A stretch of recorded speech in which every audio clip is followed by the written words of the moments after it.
Эфирден бұрын ивиде көр.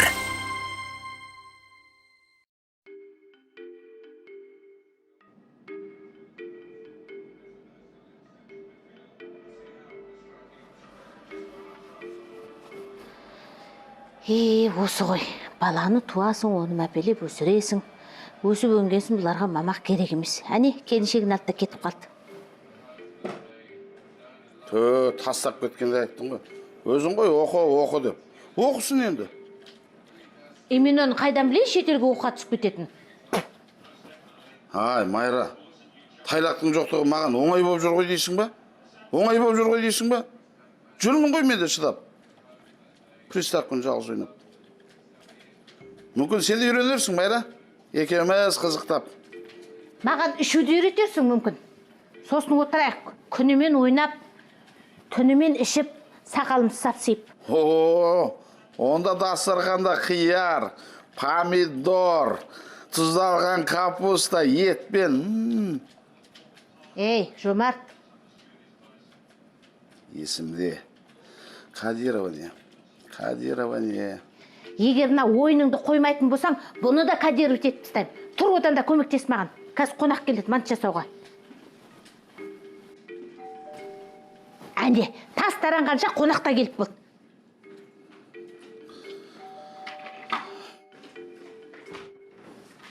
Ал, атыраулықтар қайдан жүр? Мама, сәлем бердік. Қалайсыздар? Бақытты бол. Ой, жаным. Қызым келіпті ғой менің. Әке? Я, қандай жел айдап келді, не істеп жүрсің? Енді сіздерді сағынып келдім. Тайлақта келіндеріңіз де жоқ. Жалғызсырап жүрген шығар деп әдейі. Сюрприз болсын деп келдім. Дұрыс, сюрприз. Келуім себебі сағыныш емес. Таңда Есеттің телефондағы сообщенияларды оқып, көзіме шөп салып жүргенін білдім. Күйеу бала қайда? Әлде ол біз сағынған жоқ па? Есет сағынды сіздерді. Оны шетелге жұмысқа шақырды ғой. Соның құжаттарымен жүгіріп жүрді, уақытты болған жоқ. Бірақ біткеннен кейін бәрі келеді.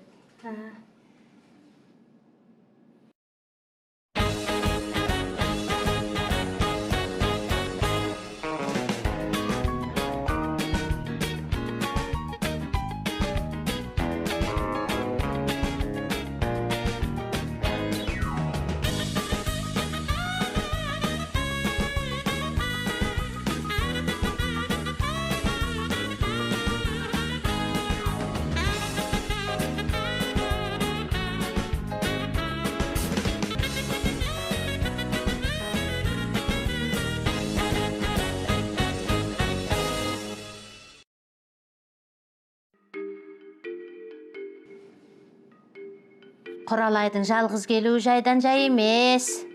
Ішім сезіп отыр. Соны айтам. Күйеу бала немене келмеді десіңші? Ай, мен енді приставканы кіммен ойнаймын сонда? Ой, желді неге келмедің? Сағындық қой біз. Приставка үйренді ма? Соны айтам, қайда? Сонда мен сағынған жоқсыздар ма? Сұрақтың астында қалдырдыңыздар ғой? Үйге кірем ба, кірмеймін ба? Соны айтам, сұрай бермеш қайдағыны. Жүр шеш. Бізде тұрып қаппыз ғой. Ана ал.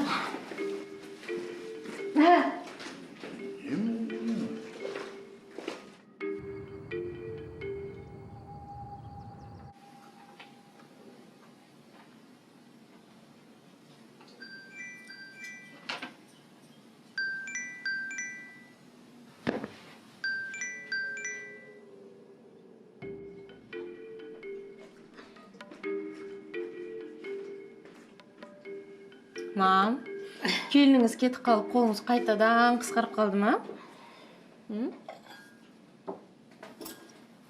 Қарағым, келін барда да ұзарған шамалы соның. Мам, сіздің шайыңызды қатты сағынып қалыппын. Сағынсаң ішсіз соншама жерден сол үшін келіп отырсаң.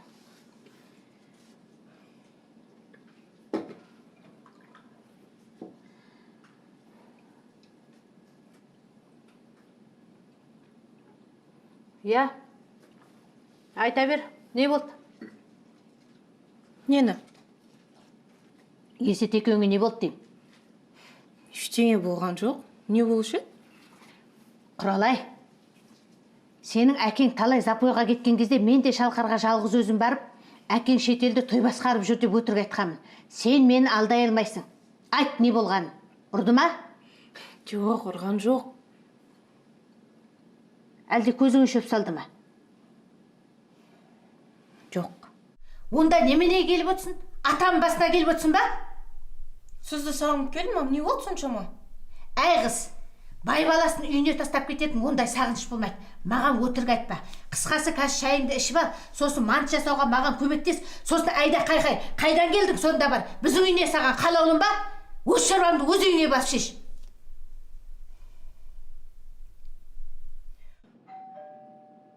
Әне, сені қайтып келгенді естіп жұрттар келіп жатыр. Не айтам мен оларға қазір, а? Не айтам?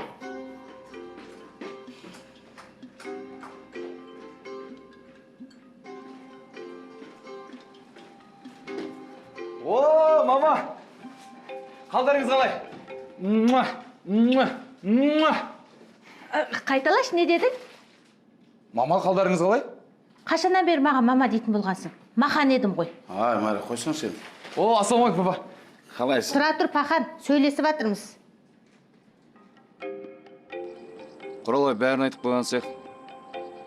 Ұят болды. Жоқ, әңгіме жоқ, SMS жазып сөйлескен рас. Бірақ арамызда еш нәрсе болған жоқ қой. Бұны қалай түсіндірем оларға? Қысқасы не істерін білмей тұрмын да. Я, келдің ба? Не тұр сенді? Төрлет? Мынау сізге. Төу, не деген гүлдер? Ойбай, бүгін менің жүрегім жарылатын шығар. Қызым сағынып келіп жатыр, күйеу балам 4 жылдан бері мама деп гүл беріп жатыр. Әй, не болып қалды саған? Тө, Майра, сен де қызықсың. 30 жыл болды күйеуің болғаныма гүл сыйлаған жоқпын. Қайта рахмет айтпайсың ба? Жап шаусынды. Жүр шайға. Қалайсың, жан? Әй, сен есет құжаттар жинап жүр деп едің ғой. Ha? Иә, Алматыда жинап жүр ғой. Бірге келгенімізді айтпап едім. Мама, мен қазір бәрін де түсіндірем.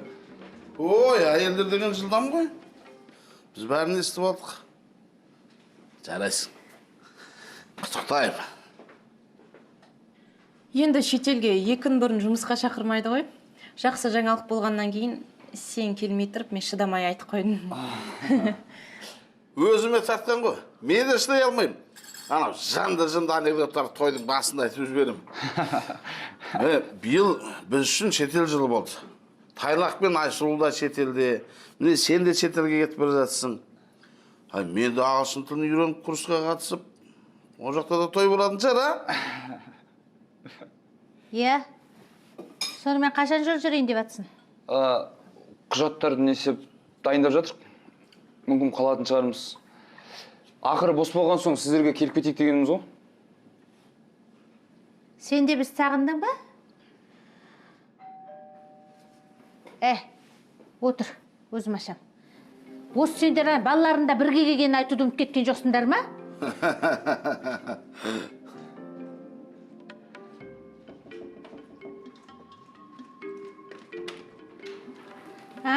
Сәлеметсіз, анам беріп жіберді. Қабыл болсын.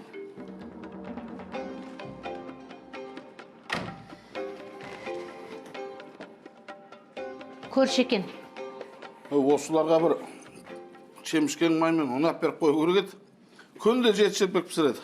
Жоқ, календарнары күнде жұманы көрсетем екен, ha? Келінде ыстық шелпекпен шай ішіңдер. Есет. Рахмет, мама, көп іштім. Жомарт, әкел. Есеттің мамасы, рахмет, тойдық. Онда тойсаңдар сендер барыңдар, төргі бөлмеге біз Құрал екеуміз кешке мантымыз жасайық, а? Мама, сіздер демала беріңіздер. Біз Құрал екеуміз мант жасаймыз. Өзіміз жасаймыз. Бара бер. Есет, әйелде тұрғанда тамақ жасаған еш? Жүр, екеуміз еркектерше пристав қойнайық.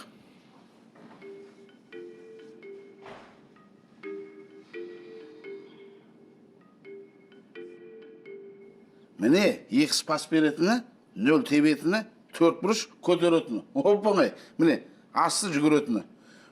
Дардай жігітсіңдер, қалай білмейсіңдер? Ұят қой. Ой, біз жұмыс бас адамбыз ғой. Мынандайда ойнауға қол тимейді. Еріккендеріңсі ғой. Еріккен дегенде, менде аптасына 2 күн жұмыс, 5 күн демалыс, оның үстіне кодирование менде. Көретін едім оны.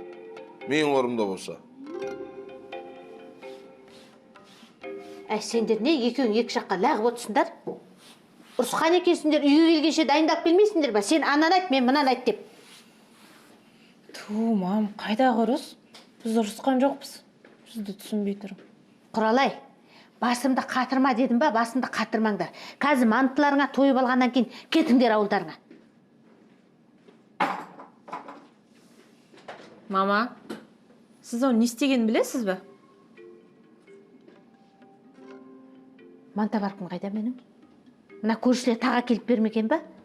Сен бейтші ана, қамырды жая бер, мен барып манта барқымды алып келейін.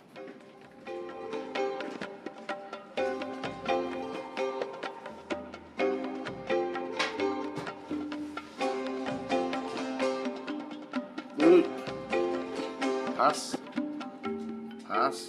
Гол! 8-ден. Мен де бірінші рет ойнағанда ана мылтықты алғанша атып тастайтын мен. Ол контр екен ғой. Жоқ, бұлай ойның жаман емес. Онда сен Реал бол, мен Уфа болайын. Сейд Ахметпен қазір Реалдың шашын ағартайын.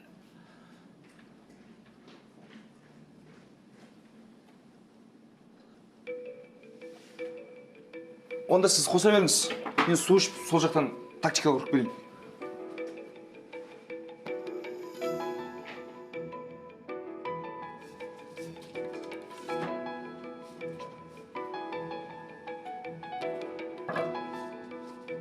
Құралай, жаным сөйлесейікші.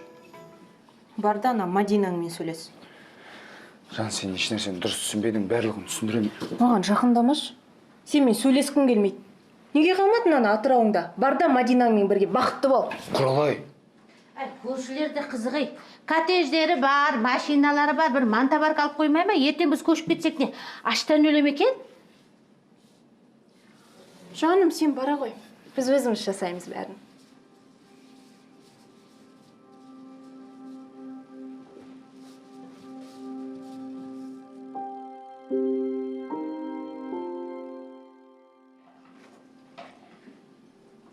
Енді отбасы болғаннан кейін ондай жағдайлар болып тұрады. Бәріміз де бірден керемет болып кеткен жоқпыз. Не істеп жүрсің, кіріп шығып? Су ішіп жүрмін, не болды сонша? Суың ішіп бол да бар, ойынды ойна. Көріп отырсың ғой сөйлесіп жатқанымызды. Біресе ойна, біресе шық деп не болды саған? Барсайшы енді. Бара жатырмыз ғой. Ой, қасқа. Қай жеріне келдің? Тәтті отбасы туралы айттыңыз. Иә. Бәріміз де енді бірден керемет жаня болып кеткен жоқпыз. Небір кикіржіңдер болды. Жас болғаннан кейін жастықтың буы, қанымыз қызу дегендей. Бірақ сонда да адам шыдау керек қой. Көрінген нәрсені сылтауратып ұрса берсең, жепке тізе берсең, одан отбасы бола ма? Быт-шыт болады. Мам, бір ұрысқан жоқпыз деймін. Жоға, мен сені ұрысты деп жатқан жоқпын. Өзің ғой сағынып келдің дегеннен кейін мен де сағынышым шығарып жатқаным ғой. Бітті ғой. Мына қалған қамырды не істейміз енді? Әкел. Қалған қамырларды ысырап болмашын аласында жинап. Не, бір қамырдың ішіне салып кеп тастайсың. Мына жейіптер деген сөзден жеп дегенді ұрлап алған ғой. Мынау кімге түседі, сол жеп алып міндетті түрде жеп алады. Егер бәрі дайын болса, мен барып суға түсіп алайын, иә? Иә.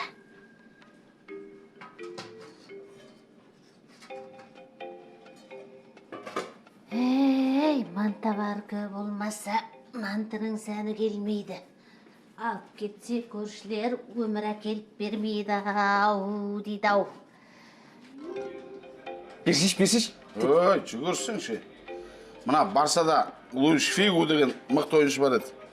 Оны жақсы ойнап жүрген жерінен Реалға ауыстырып та жіберді. Ана Барсаның жанкүйерлері сатқындық үшін әлімге дейін кешірмейді.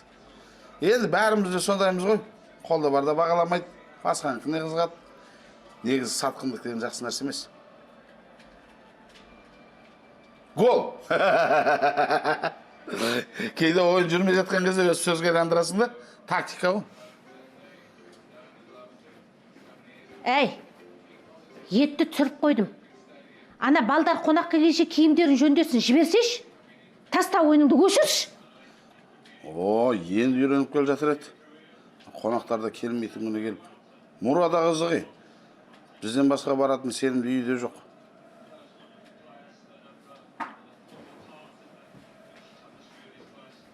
Майра, мүмкін Есет екемізге жалғасап берерсің? Сен неге ана приставкамен бөлек шығып кетпейсің, күні түні ойнайсың, жатасың, рахат ай дейтін әже, қой дейтін қожа жоқ. Кезінде тағы бір жер алып үй салып тастауым керек еді. Енді өзімнің ақымақтығымнан болды. Қазір жататын едім турнирді ойнап, рахаттанып. Құралай, сөйлесейікші, түсіндірейінші бәрін. Ештеңе түсіндірмей-ақ қой. Түсінгім келмейді. Есет жіберші, мен айтпсека бақырам. Құралай, ұят болады ғой. Сенде ұят бар екен ғой, а? Мен білмеппін. Жібер де мені. Мам! Жай. Айқайлама, түсінің ме? Құралай, айқайлама тұрсап сөйлесейікші. Түсінші, мен сені жақсы көрем, мен сенсіз өмір сүре алмайым. Есет, сен мені жақсы көрсен, баяғыда Атырауда отыратын едік тып-тыныш. Ата-анама рахмет, маған мүмкіндік бергеніне. Құралай, сен кешіру үшін айтшы, барлығында жасайым. Бәріне дайынсың ба? Бәріне дайынмын. Олай болса мен тыңда. Бүгіннен бастап сен менің ата-анаммен бірге тұратын боласың. Түсіндің ба?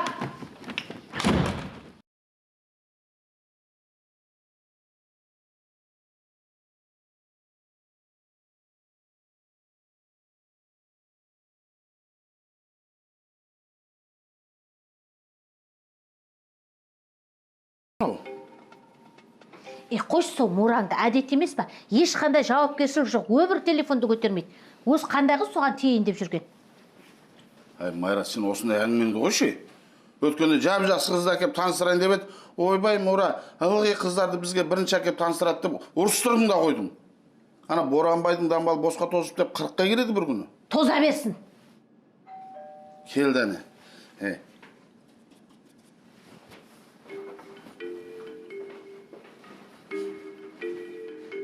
Құралай, сонда сен маған әке-шешемен бірге тұр деп тұрсың ба? Иә. Өзің біл. Бізден жұрт артық болса, түк қарсылығым жоқ саған. Құралай, енді мен сенің әке-шешеңмен бірге тұрмайтын шығарым.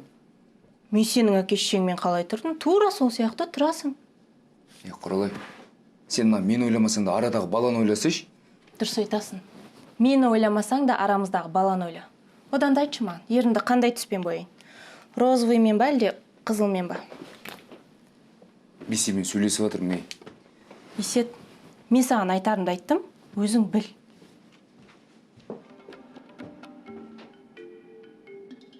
Келді аналар. Тұра тұр. Болсаңшы енді. Енді дайындалып алады да келінің алдына. Қалай, нормаль ма? Менші. Кетші. Келіңдер, күтіп отырмыз ғой. Кірсеңдерші. Қалайсыздар? Келін қайда? Әлде мынаған үйленейін деп жүрсің ғой. Жүке келін жоқ. Болмайтын болды. Әй, осы сені бар ғой, біреу оқытып тастаған жолыңды байлап. Сені бар ғой, қайтадан оқыту керек. Бұған жақсы врач керек, сені емдету керек. Жүке бәрі нормально бізге, Құдайға шүкір бізде. Просто ол менің адамым еместі. Әй, менің адамым емес деп осылай жүре бересің ба? Таңдаған тазға жолғат деген. Жүда өзіңізде таңдапсыз кезінде. Енді сен менімен ойна. Ит, қолында күшік. Жеше айтпақшы, мынау сізге сыйлық алып келдім. Тайлақ жоқ, пушок та жоқ. Ішіңіз пыспасын деп сізге алып келдім, міне. Кетер, алып кет. Енді қалған күшік ет маған. Құдайға шүкір, ешкімді іздеп жүрген жоқпын. Атырадан қызым мен күйеу балам кел. Ең заттар кепті ғой. О, Мура, сәлем. Қалайсыңдар, я? Не хабар? О, күшік. О, күйеу. Енді бізде күшік те бар, күйеу де бар дегендей де енді жеше. Жеңге қайда? Қазір міне бетінен мұра сүйет, сен қыз болатын ма? Қап, Құралай ертел жеңгем келеді деп көрімдігін дайындап жүреді. Болмады. Әкесеңші әкеп берем ғой дейді. Кетшер бар. Дәмесін зорын, келін жоқ болса, көрімдік те жоқ. Ойлесей? Жеше енді, хотя бы мына күшікпен күйеуге Жап берсеңші. аузынды, жап.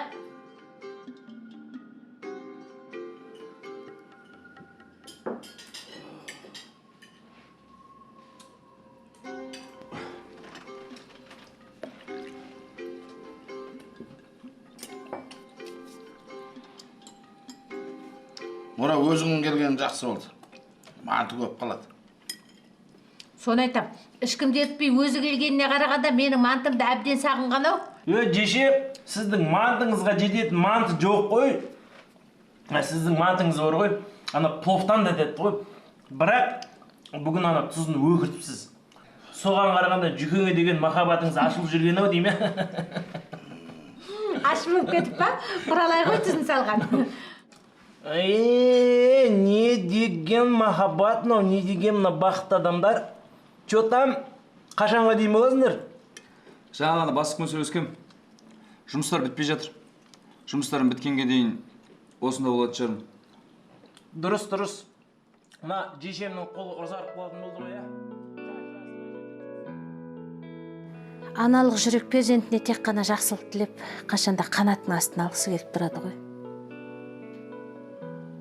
Қанша қиын болған менен ашуға қатты берілмей, ақылмен шешім шығарған дұрыс. Енді қыз бала жат жұрттық дейді. Сондықтан да қыз баланы анда-санда тек қонақ болып келіп тұрған жөн ау деймін. Осы сіздің үйіңізге келсем бар ғой, постоянно қамыр жеп кетем ғой. Жешені жиібіңіз қайтадан түсті ғой маған. Ол несіне ғой, жеп қой, үйленесің.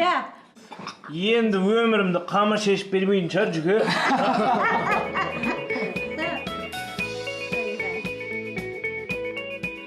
Махаббат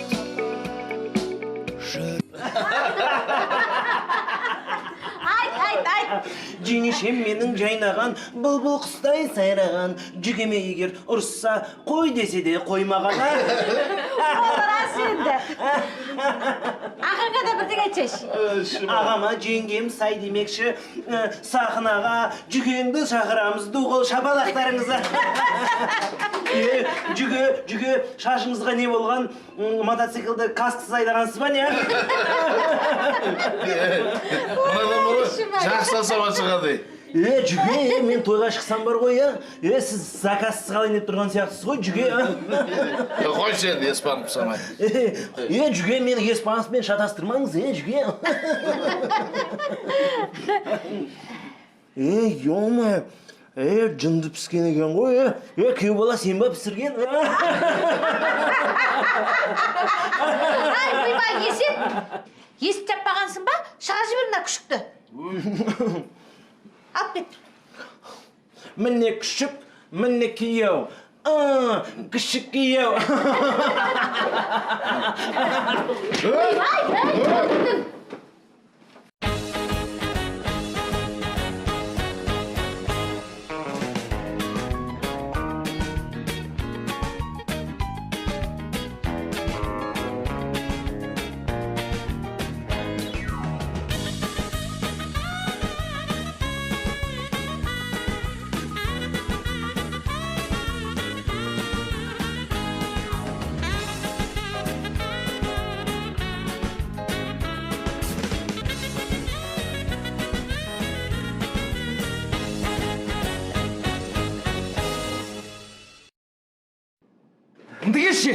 Мұнды кел! Ей! Қойсаңдаршы, ят емес па? Жеше, жіберіңіз мені.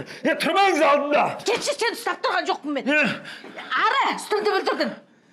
Немене әйел құсап тұғып тұрсың, шықшы былай қарай. Батя, жіберші. Сендерге жақындауға болмайды дейін бір-біріне. Сабыр сақтасаңдаршы. Сөйтіңдер ма? Көрсетем мен сендерге. Мен мынаны былай қалдырма, түсіндер ма? Кімді алып келсең де бар, алып келе. Ей! Бөлмеңе баршы. Бар.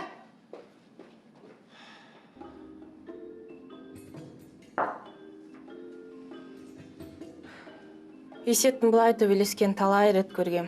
Тіпті ана Атыраудағы досымен приставка ойнап отырып төбелесіп қалды. Сосын отырды ғой екеуі көздері көгеріп, ары қарай ойнап.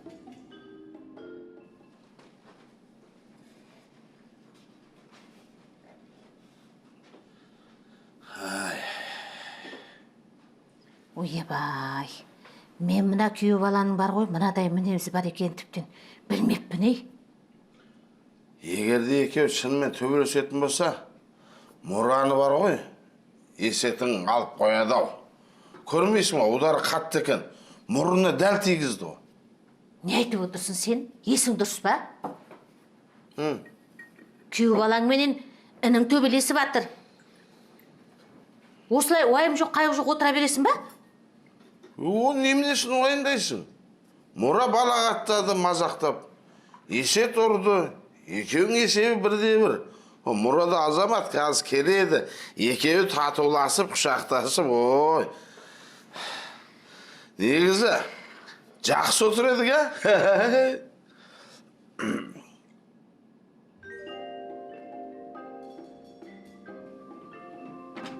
Бақандар араласпағанда сындырып тастайтын бар ғой.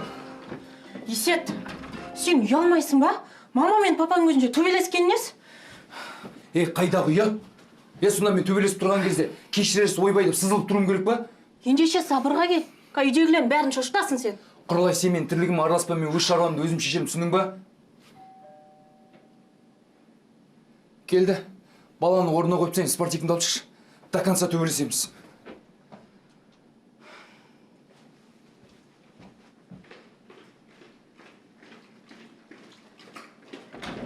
Сәлеметсің. Мына жеті шелпекті анам бер жерді. Сендердің үйлерінде ұмыткен күні осымен қуанатын шығар. Жеті наныңды бар де бір, бара бер, қабыл болсын де.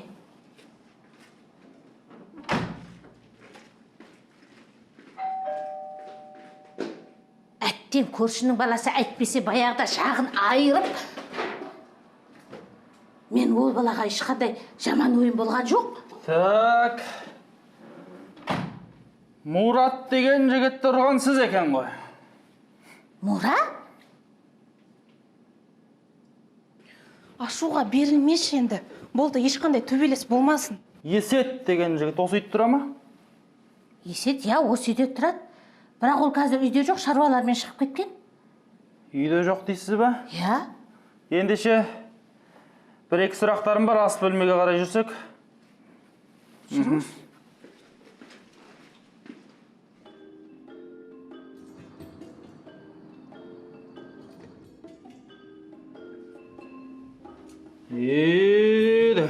Үйде жоқ дейсіздер ғой. Неге сол жігітті алып кетуге келгем? Есеттің үстінен төбелесті деген арыз жазылған екен. Арыз? Ойбай, қайдағы арыз? Кім айтты? Оқиға ондай арыз жазатындай болған жоқ қой. Ойбай. Сол арыз болғанда, бұлай қаламсаппен жазып па? Жоқ, қарындашпен жазып па? Өшіруге бола ма деген. Кәдімгі арыз. Қазақстан Республикасы қылмыстық кодексінің баптарына сәйкес 5 жылға дейін бас бостандығынан айырылу мүмкін. Мұра заявшы екен. Мен оны еркек па деп жүрсем, ол қатын. Еще сақалы бар қатын. 5 жыл? Бірдеңе десейші. Не ғой, нан алып Рахмет.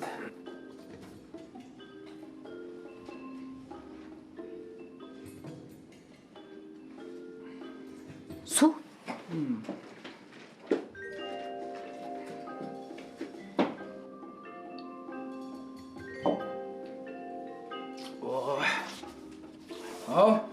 Сонымен оқиға қалай болды? Мен негіз телефонмен сөйлесіп атқам, Жомарт білет. Мен телефонмен сөйлескен кезде кешке дейін сөйлесем құрбыммен. Ештеңені естімеймін, ештеңені көрмеймін. Төбелес болды дегенде мен сізден естіп отырмын бірінші рет. Сіз не дейсіз? Мен дүкеннен жаңа ғана келгем, нан алуға кеттім.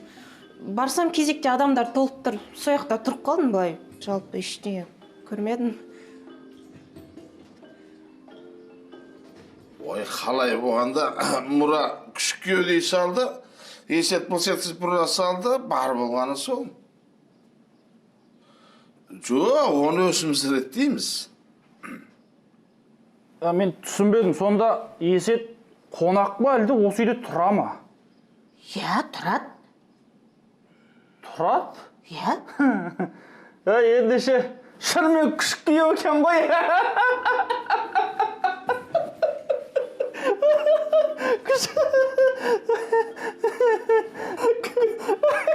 Күшік күйеулі.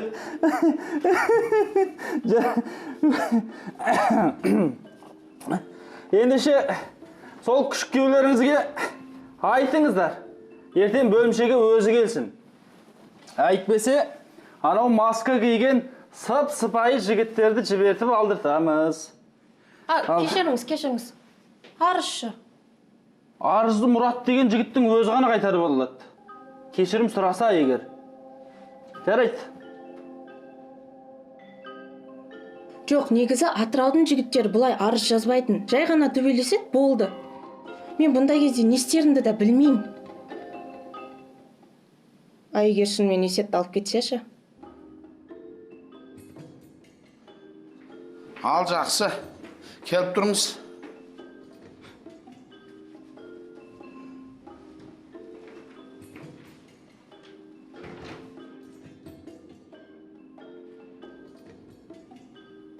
Алло, Мұра. Мен сені еркектеп жүрсем, сен арызың не? Әй, біз үйдегі төбелес шығаратын қандай адамсың сен, а? Ұялмайсың ба? Не, Мұраны ұруға біздің әліміз жетпей жүр дейсің ба? 5 жыл деп жатыр Есет, естідің ба? Соны айтам. Отбасындааймайсың ба, ең болмаса? Бар кешірім сұра. Сұрамайым. Немене? Ертең баламыз мектепке баратын жасқа келді. Папа қайда деген кезде қалай жауап берем? Мен одан барып кешірім сұрағанымша 5 жылға алып кеткен жақсы. Ей, қайт! Не істейміз мына, не істейміз? Мен білетін, Есет бірінші бар кешірім сұрамайды. Өзін дұрыс жасадым деп жүр ғой. Ой, уайымдамаңдар. Мен Мұраны үйге шақырып қойдым. Қазір бірдемесі болады.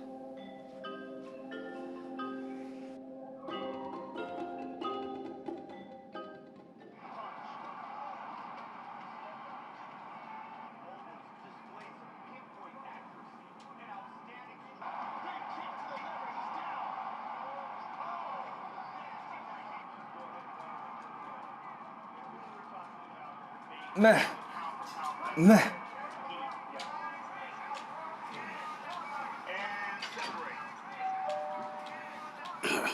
Мұра келді, мен ашып келейін.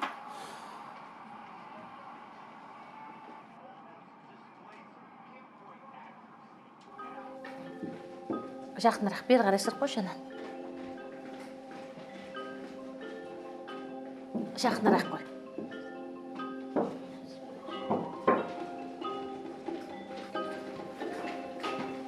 Ой, айналай, Мұра, кел, төрлет, сенің орның төрде. Жеңешең мына қара сенің жақсы көретін, ең сүйіктасың палауат жасап қойдым. Төрлет, жаным, төрлет. Қош келдің. Өзіңді арнайы қонаққа шақырайық деп дайындалғанбыз. Иә. Қасық. Қасық? Әкелшеш қасықты бар. Қазір. Тезет.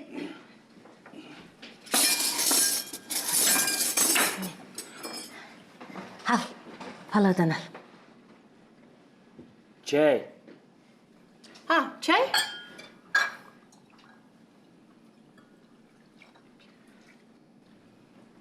Ал. Бен. Әкелші бер, құралай өзім көйін. Ой, не болған сендерге? Тұра тұршы, Мұражанға бар ғой, қандай шай құю керек екенін мен білем. Қаншалықты сүт, қаншалықты шай екен. Міне. Ал, Мұражан.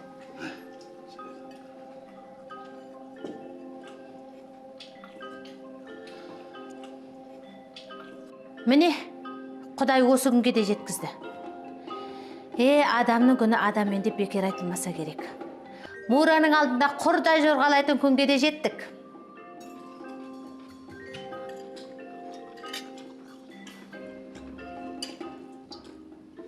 Салат. Салат?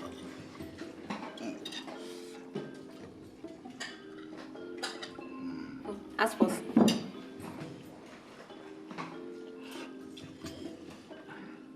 Нан. Нан. Есет, нан. Керек па өзің ал. Мен заявщиктерге ештеңе алып бермеймін. Сен қалай сөйлесесің мен кім екенімді ұмытып қалдың ба не? Болды, миллион төлейсің. А то арызымды алмаймын. Сен не ақшамен қорқытайын деп тұрсың ба? Еркексің ба, шықшы былай қарай. Маған төбелесуге болмайды, конкретно мұрным сынған. Еще сен қорқақсың, білесің ба? 2 миллион. Қойыңдар, не? Жеше, еркектердің ісіне араласпаңыз конкретно. Не? Сен ба еркек? 3 миллион. Байқайсыңдар ма, мынау есет сөйлеген сайын ақшасын көтеріп келе жатыр ғой. Тоқтат. Не сендер ырылдасып отырсыңдар? Сендер төбелесуге шақырдың ба мен? Адам құсап, дастарханымды жайып, бір-бірінен кешірім сұрасын деп отырмын. Мен мына иттің баласынан кешірім сұрай алмаймын. Есет, тоқта. 3 миллионың көп болады сенің. Қайдан табады? Жартысын мен төлеймін оны. Өз төлесін жүке. Азак плов зың бопты.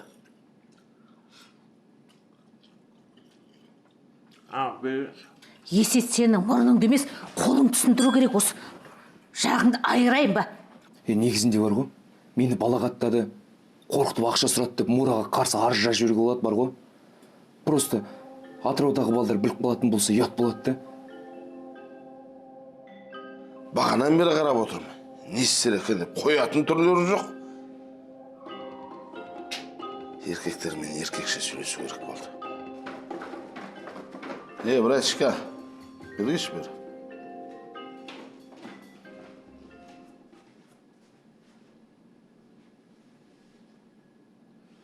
Сен өз сөзің өзің жауап бере аласың ба?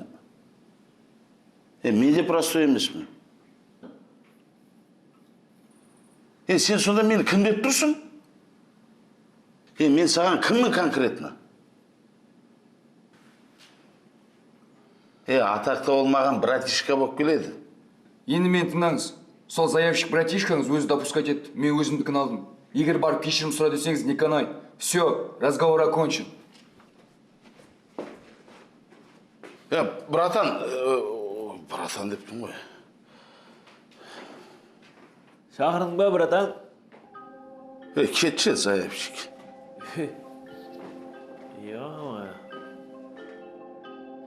3 миллион жоқ па? 1 миллионшы? Жоқ, білесің ғой, бірден саған қайтарып берем. Жарайды онда, сау бол. Биыл тағы ремонтпен алысып жатырмын дейсіңдер ма? Бәріміз де солмыз ғой. Жарайды, жақсы. Ақшасы барлардың бәріне хабарластым. Ақшалар жоқ екен.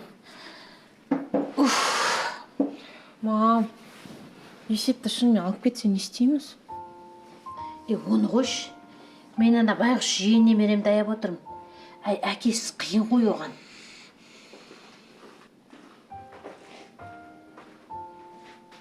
Сендер немене уайымдап отырсыңдар? Мен есетті қазір ғана көріп келдім. Әлі түрмеге алмапты. Жомарт, сен не деген жүрегі жоқ, тас жүрек, тас бауыр адамсың? Айтып отырмын ғой, уайымдамаңдар істеп. Менде ақша бар. Майра, сен курортқа апарайыншы деп тығып жинап жүрген бір 500 000 теңгем бар. Курорт дейді? Сонда мені демалысқа апарам деп ақша жинап жүрген екен ғой. Қап, мына жағдайдың шығып қалғанын қарашы. Жарайды енді. Отымның басында тыныштық болса болды. Мен үшін ақша жинап курортқа апарам деген жомартымның ықыласының өзі мен үшін үлкен бақыт. Күйеу балаға берсе берсін, енді қайтеміз. 500 000? Енді аздау білем, бірақ та базарда да саудаласып жатамыз ғой. Қатып қалған баға жоқ қой. Мұрамен де келсейік.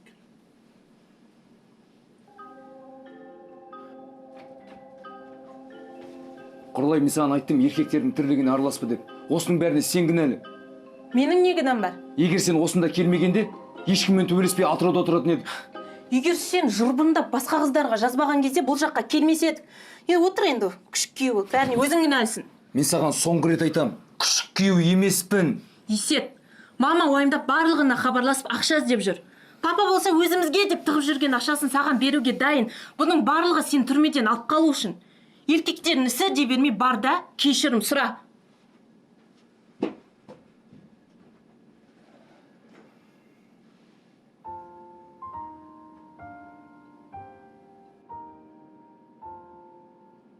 Шынымен, бүгін бәрі мен үшін жанталасып кетті. Әңгіме жоқ, бірінші болып кешірім сұрау қиын мен үшін. Бірақ солай істеу керек шығар.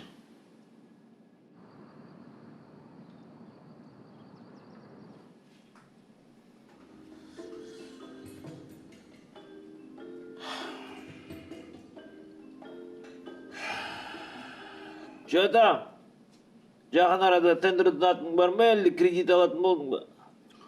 Мұра, не, 500 мың, алшы енді. Жүге, конкретно бар ғой, сіздің 500 мыңыз керек емес маған. Маған 3 миллион керек. Ей, сен білесің ғой менде бар осы екен. Ақшаны алды, ана арызыңды қайтаршы енді. Батя, ақша беріп керек емес. Қысқасы, Мура, бүгінгі болған жағдай үшін мен... Иә? Мен... Кешірім сұра, кешірім сұра. Сосын да күшікке екеніңді мойында, давай. Нал деп түсіне, бері қарай келші. Айтырсашы, күшіккеумін деп, не болды сонша? Ұрын кеп тұрма, давай, ұр. Заява жазып жіберейін, дайын тұр ана жерде, тек қана датасын қойсам болды. Жүке, конкретно мына ақша үшін жүрдейсіз ба? Күшікке екеніңді мойындағанда бар ғой, алмайтын едім да. Бергеші! Бергел! Құран нәрсе?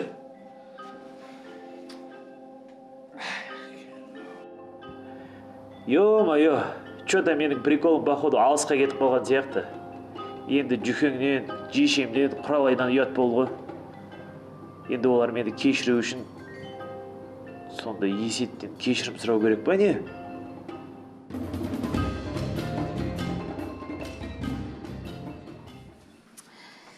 Ой, Аллай, адамның алласы ішінде деген, кім ойлаған Мұратты сондай оңбаған адам деп. 30-дан асқан еркек, мұрным сынып деп кішкене ұялмай ма арыз жазуға? Өзім ашам, отыра беріңіз. Сен де бір қасқасың. Нен кетеді кешірім сұрай салсаң? Майра, болар іс болды ғой, қойш. Енді ана курортқа бармайтын дейін болды. Келдің ба? Не, тағы арыз жазуға келдің ба? Жаз, не қалып бұл үйде алмаған? Жеңешем маған ұрысты деп жаз. Не, үндемей тұрсың? Қағазбен қалама келіп берер мүмкін? Жоқ, жеңеше. Арыз жазбаймын енді. Менің ақымақтығым үшін мені кешіріңіздер. Сізге. Жүке.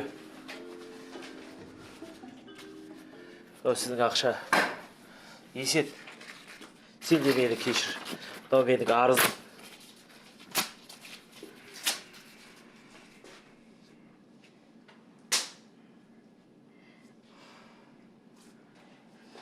Ой, мынау деген кәдімгі тірігіл ғой, исін қараш, аңқып тұр. Айттым ғой, негізі Мұра жақсы адам деп.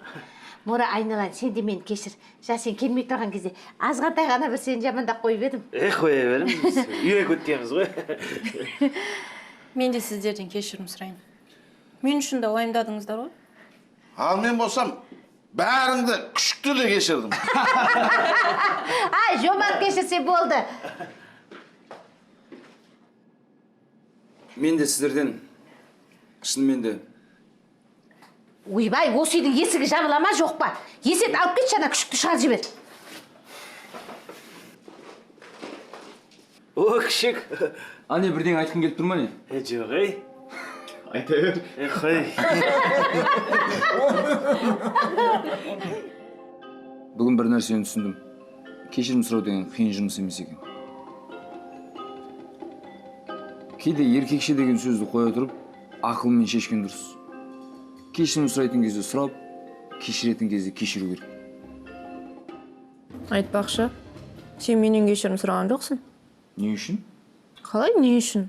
Сен маған ұрыстың.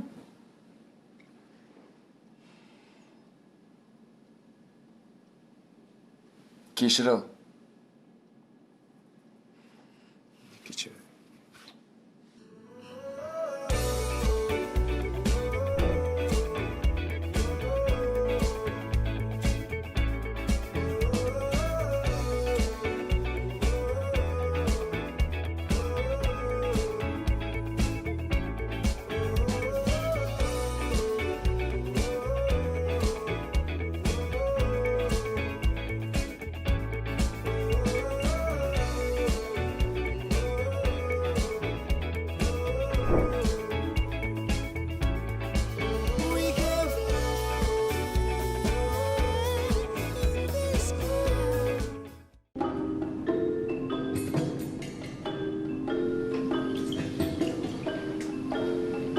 қасығың бар ма? Әй, Жомарт, ана кіреберістегі бөлменің лампочкасы күйіп кетті, сен соны ауыстыр. Сосын Құдай үшін ана қақпаның есігін қисайтпай жөндесші. Жөндейміз ғой, жөндейм. Не болды жылда жас шыққан сайын қайталап? Лампочка бұрауды есет қайтасың да болады, ұсақ түйек жұмыс. Есет онсыз да үйдің ішінің ұсақ түйек жұмысын бәрін істеп жүр. Сен өзің жата бермей кішкене қимылдасайшы. Қайырлы таң. Құдай, ақтырғайым, тұрдыңдар ма, келіңдер.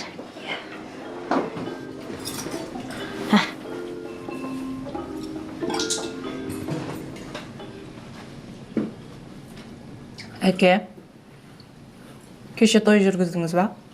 Алмадан қазының дәмі шығып тұр ма? Иә, класстасымның баласының той болды кеше. Дүркіретіп тұрып жүргізіп бердім. Мына дастархандағы дәмнің бәрі сол тойдың сарқыты. Бізде анау тегін жүргізген тойларды рахмет той дейміз ғой. Мына дастархан қарасам, ат дүші рахмет той болған сияқты ғой, Айтпақшы, әке, бүгін класстастардың барлығы жиналайын деп жатыр. Соған болсам болады ма? Ой, қызым, сен менен сұраған қызық болды ғой. Ай, Есет. Сен мамаңнан сұран. Бара бер. Қайда барғың келеді, әбден қыдырма. Болса да үйден шықпайсың. Несіне сұранасың? Рахмет. Бүгін 12-ден кейін кешікпей келем. Бұйырса. Класстастарымен кездесетін туралы енді ғана естіп тұрмын. Несіне сұранасың дейді ғой. Сонда мен не істеп жүр? Әй, Жомарт, той демекші білесің ба? Бүгін тойға баратынымызды Сәкеннің 60 жылдығы ғой. Әрине, есімде ғой. Соңғы кездері рахмет тойлар көбейіп кетті. Міне, соңғы ақша. Баяғыда рахат еді. Арзан ассортилерді алып, ұшақтап бара беретіміз.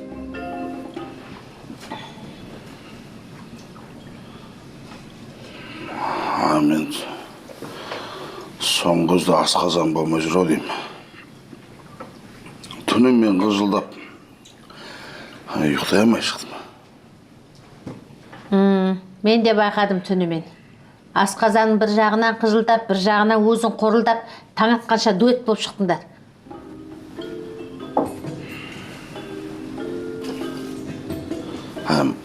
Майра, сол тойға өзің барып келесің ғой. Шынымен де тек болмады ем асқазан. Осы сен қашан қоясың, өтірік ауруын сылтауратқанды? Ұялмайсың ба бала шағаның алдында? Не? Қазір орның көрініп тұрады, бармасаң көбедей бол. Сәкен деген білесің ба, біздің екі баланың да тойына келді ғой. Кетші адам нервісіне тимей. Барасың.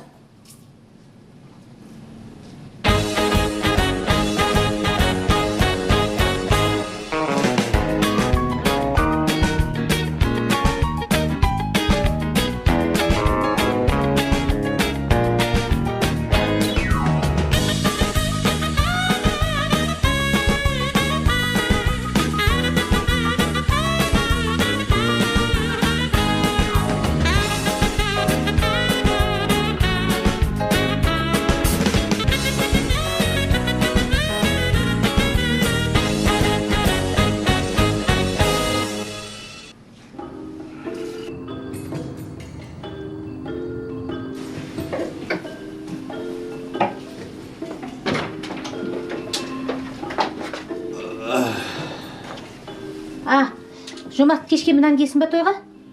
Ой, бұл үлкен ғой маған. Көрмейсің ғой жүдеп кеткенімді. Ақ түтікті.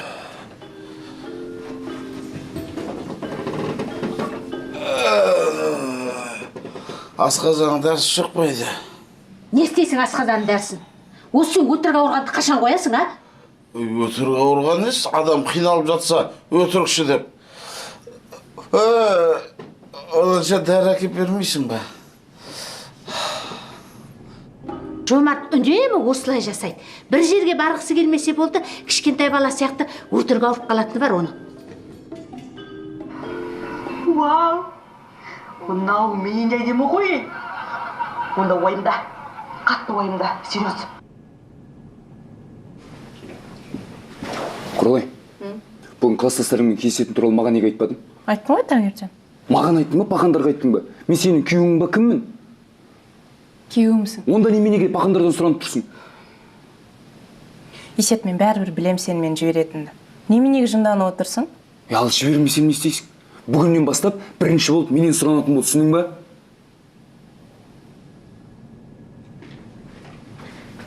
Қызмай, дәріханаға барып қойшы. Әкең асқазан ауырып жатыр. Бірінші күйеуімнен сұранайын. Дәріханаға барсам болады ма? Болмайды. Өзім барам.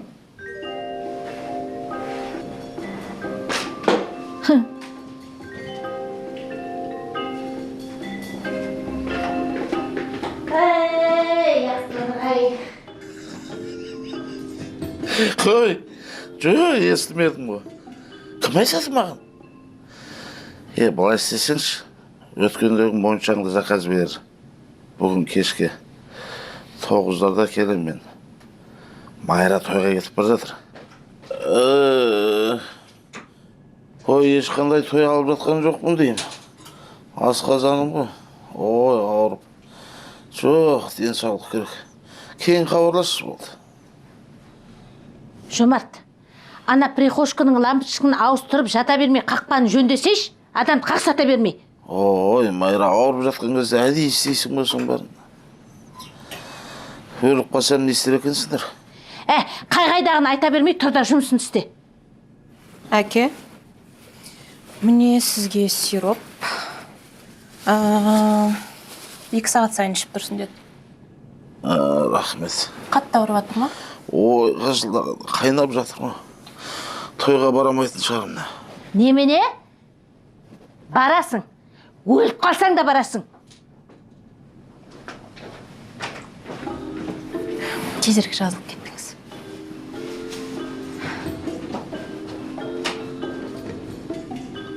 Айта бер.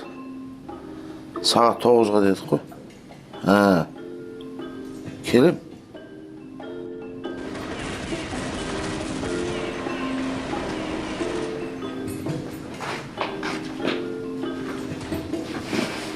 Жаным, не істеп отырсың? Көріп тұрмысың, атысып отырмын. Менің тірегім, менің батырым. Жаным. Не қуып отырсың? Маған ақша берші. 20 000 теңге. Не үшін? Айттым ғой бағана класстастарыммен кездесем деп соған. Оны неменеге менен сұрап тұрсың? Кімнен сұраймын енді басқа? Бар да пақандардан сұра. Сен қуасың ба? Күйеуім тұрған кезде ата-анамна барып сұраймын енді ақшаны. Класстастарыңмен кездесетін кезде үйдегілерден сұрандың ғой? Есет, сен менің күйеуімсің. Сен маған ақша беруге міндеттісің. Түсіндің ба? Ақша сұраған кезде ғана күйеуің болып шығамын да.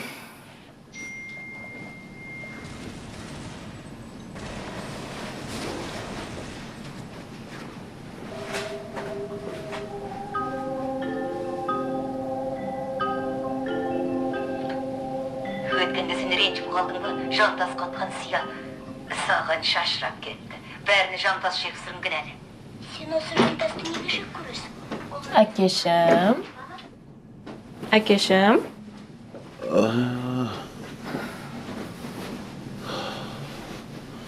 Дәрішіп кішкене тәуір болып қалдыңыз ба? Өзгеріс болмай тұр ғой. Асқазаным ауырған аз болғанда бүйрегімді қосылып жатыр. Ең бастысы сіз ауырмаңызшы. Сіз ауырсаңыз менің жүрегім қоса ауырады, білесіз ба? Мен сізді қатты жақсы көрем. Не керек болып жатыр, қызым, айтшы. Маған 20 000 теңге керек. Кешкісін класстастарымен кездесуге, әке. Қызым-ау, сен күйеуің бар емес па? Есеттің намысына тием ғой мен. Осы ақша жоқ болғандықтан емес, күйеу баламды сыйлағандықтан дұрысын. Негізі дұрыс айтасыз.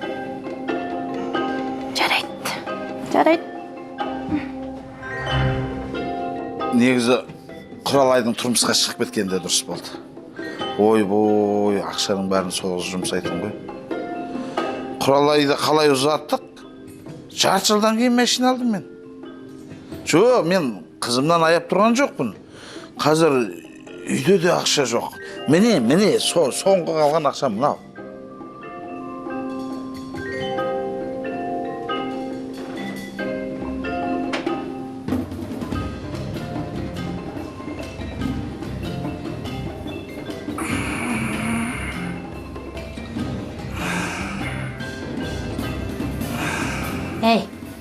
аш қарынға дәріні іше бергенше барып дұрыстап тамағыңды ішіп алсайшы, әйтпесе шынымен құртасың ана асқазаныңды. Майра, тамаққа тәбетім болмай тұр деймін. Жүрегім айнып жатыр ма? Мүмкін скорый шақырар. Керек емес. Олар немене қарық қылады дейсің қарап. Олар кенше өзімде жазылып қалатын шығарың ма? Әлде Жомарт шынымен ауырып қалды ма екен? Бұрын өтірік ауырғанда 1-2 сағат жатып, тамақ пістегенде орнынан атып тұратын еді. Бұл жолы жарты күн болды, әлі жатыр тұрмастан. Интернеттен қарау керек. Асқазан ұзақ ауырғанда не істеу керек?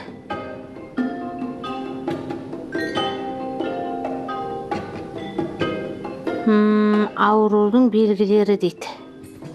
Мен соңғы көзді асқазан болмай жүр деймін. Ой, бұл үлкен ғой маған. Көрмейсің ғой жүдеп кеткенімді. Ақ түтікті. Майра, тамаққа тәбетім болмай тұр деймін. Жүрегім айнып жатыр ма?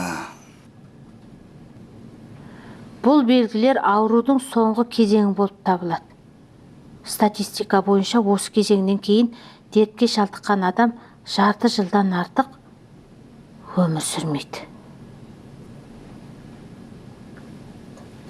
Скорыйда ештеңеде шақырмайым. Сақтықта қорлық жоқ, қысқасы ертең таңертеңгісін Жомартымды ертіп онкологқа барамыз. Сәлем, қалайсың? Бағана сөйлесе алмадың, енді айта берсең болады. Өзіңде не жаңалық? Қашан кездесеміз? На? Кешке кездесейік та енді? Білмеймін. Мен негізінде құралай маған Жандос деген класстас туралы байқамай айтып қойған. Артынан Жандос жүгір жүрген ба, сондай бірдеңе. Бәлкім сол Жандос емес пе? Звондап жүрген.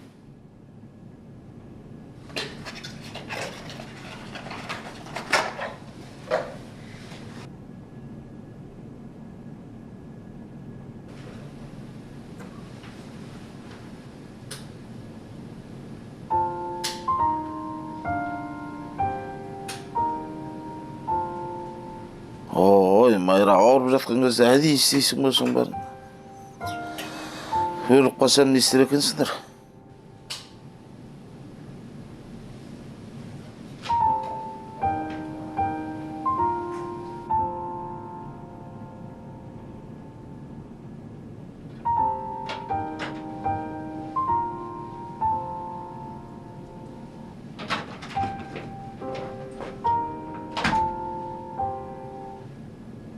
Құралай неге оғансыз? Көйлек? Көйлек екен біліп тұрмын, не анау қып-қысқа? Әлде шаң сүртуге мата жетпей қалдың? Кешке осыны киіп бармайтын шығарсың сен? Жоға, жай киіп көріп жатырмын. Жарасады ма, жараспайды ма, сияды ма деп. Жараспайды, сыймайды. Киме қойшы. Сен маған ақша бересің ба, бермейсің ба? Бермесең мен барып мама-пападан сұрайым, маған бәрібір. Олар маған береді. Бірақ жаманат сен боласың. Жалғыз әйелін асырай алмай жүр деп айтады сосын.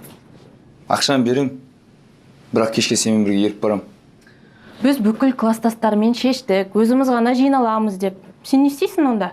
Қысқасы, мені кешке ертіп апарасың, не болмаса ақша жоқ.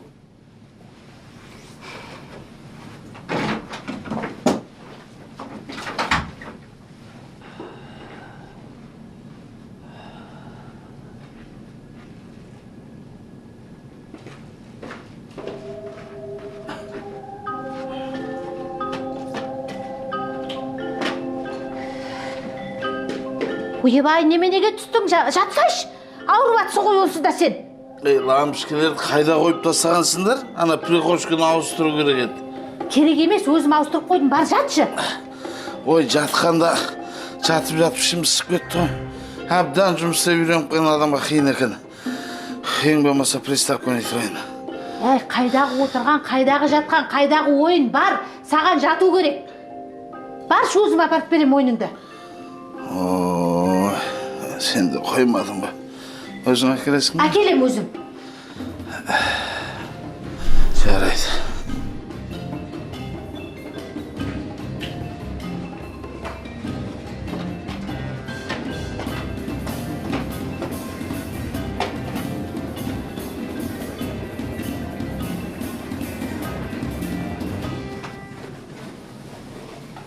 Міне, ойыныңды алып келдім.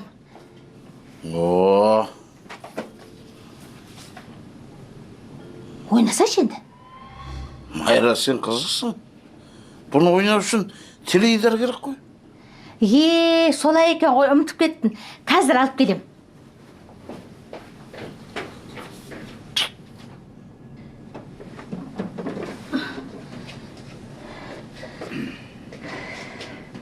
Қалай? Дұрыс болды ма? Пультты лақтырып жүр. Пульт. Болды ма? Болды.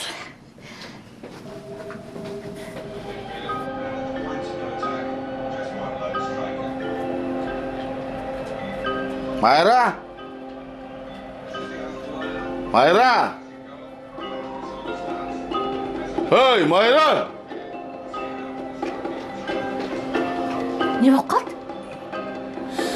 Басқа ойын әкелесің ой деймін. Қорқып кеттім ғой. Сол ма? Бірінші болып қалған шығар деп. Қазір алып келем. Қазір әкелем.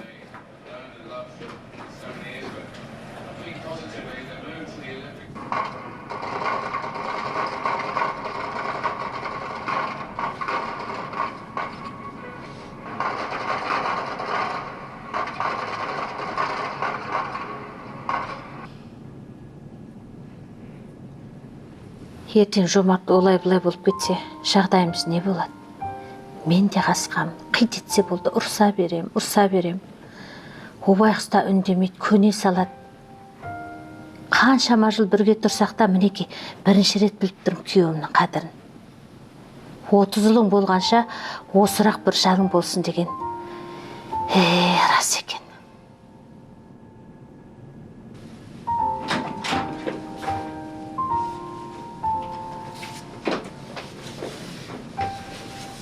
Құралай, осындай киімдерді қайдан табасың, шешші?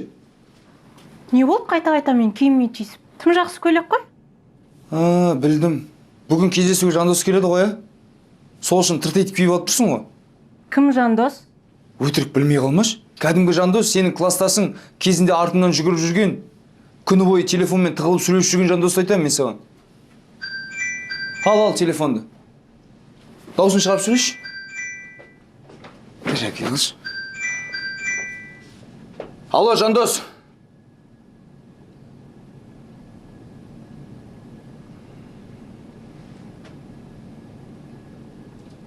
Әсем. Алло, Әсем. Күйеуің ғой, арасында өсті қуат. Кешке жиналамыз ғой. Сағат 7-де. Білмеймін, неге ерінді дайындалып жатырмын әлі. Жандос мектеп кезінде соңынан жүгірді. Мен ол туралы Есетке айттым. Бірақ оның соншама өстіп көңіліне алатын білген жоқпын. Есет мені қызғанған кезде, мен кәдімгідей мәз болып қалдым. Акайсы пақан ауырған соң телефонмен сыбырласып сөйлесіп жүрген ғой. Міне, Құралайдың телефонын тексердім. Класстас құрбысымен сөйлескен екен. Бірақ ақшаны бәрібір бермеймін.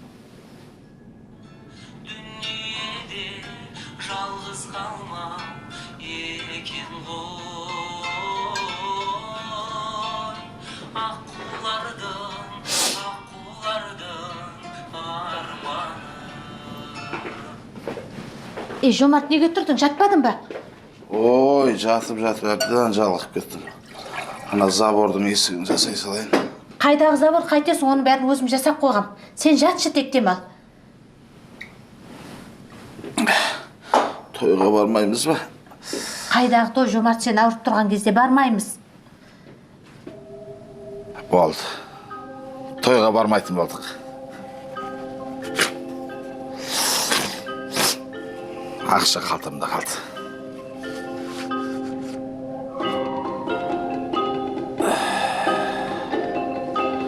Жомарт, сен мені кешірші. Не үшін? Егер сені ренжіткен болсам, ашуыңа тиіп, ашуландырған болсам, жалпы не істедім өмірде бәрісін кешірші. Жарайды, кешірдім. Жомарт,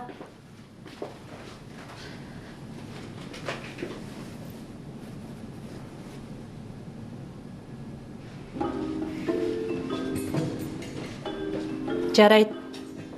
Келістім. Неге келістің? Егер ақша берсең, менімен баруыңа болады. Міне, киімің жақсы екен. Киіммен бірге ақылыңды дұрыстайын деген екен. Көп сөйлемей бар да кейінші. Онсыз да кешігіп жатырмыз. Жарайды, сен мені күте тұр, мен 5 минутта киім шығамын. Қалай, танысыздар ма? Барш бол. Барш. Қазір.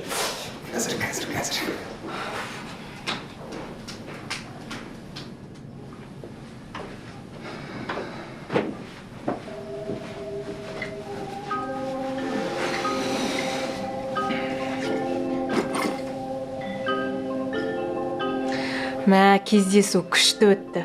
Сөйлестік, биледік, күлдік. Бұрынғы мектеп кезіміздегінің барлығы есімізге түсті. Есет менімен бірге барған негіз дұрыс болған екен. Бүкіл құрбыларын барлықтар күйеулерін алып кетті. Өй, сол Құралайдың класстастарымен кездесуге бекер барыппын. Не, ешкім танымаймын, әңгімелерін де түсінбеймін. Ардақ апайдың айтқаны есіңде ме? Ардақ апаймен болған жағдай есіңде ме дейді, тырқ-тырқ күледі. Батямен PlayStation ойнауға қалай беруін біреу дейді.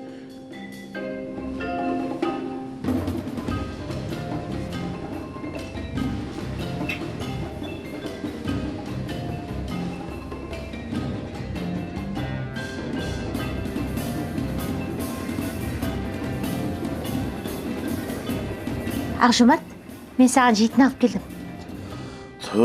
Майра, әдейі істейсің ба? Білесің ғой мен асқазаным ауырып жатқан. Жарайды, қоя сал. Сосын деймін.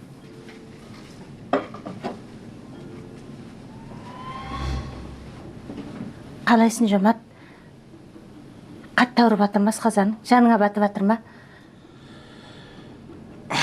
Бұдан артық мен шыдай алмаймын. Болды. Майра, сөздің шыны керек. Әңгіме бар. Не туралы?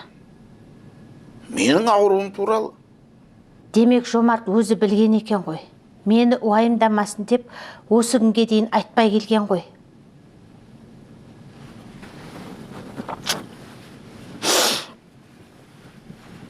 Егер Жомартты емдету керек болса, мына үйдің құны маған 5 тиын сату керек. Байым аман болса болды.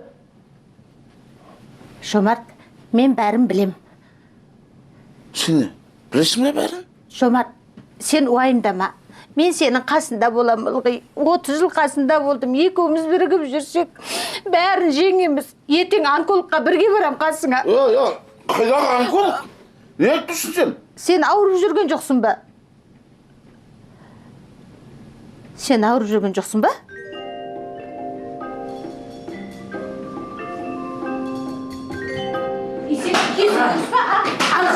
Адамды соншама қорқытып, ауруын сылтарап, қойға бармайды деп осылай істеуге бола ма? Майра, не болды? Мен асқазаным ауырып дедім жай ғана. Ауруды ойлап тапқан өзіңсің ғой.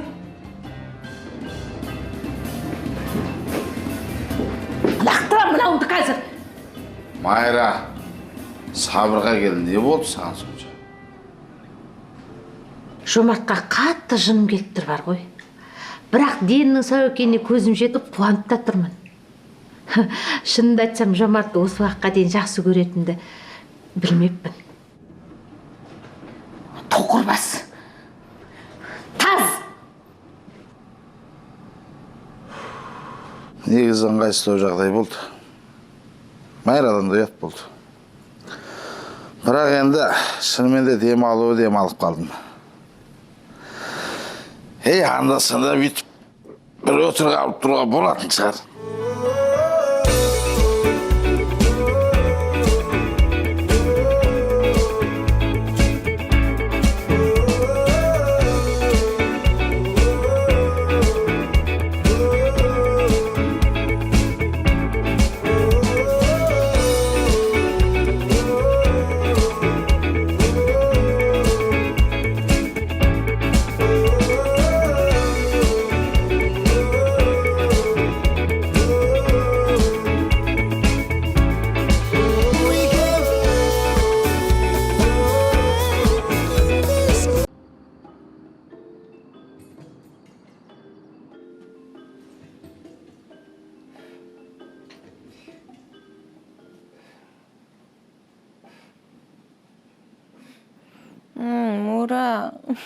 Қайдағын айтпашы.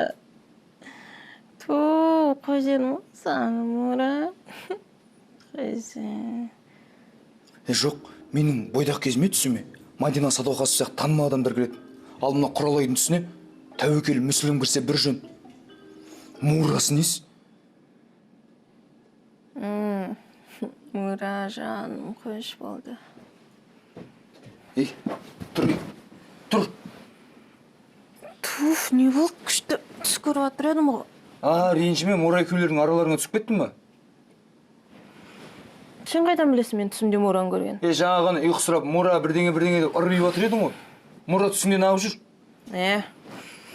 Түсімде біздің үйге көшіп келіп жатыр екен заттарын алып, сол ғой?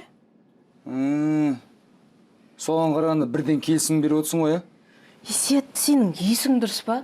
Жай ғана түс емес па? Бар одан да астыға. Мамалар оянған шығар. Егер сен түсіңді көрсең, күндіз оны ойлап жүрсің деген сөз.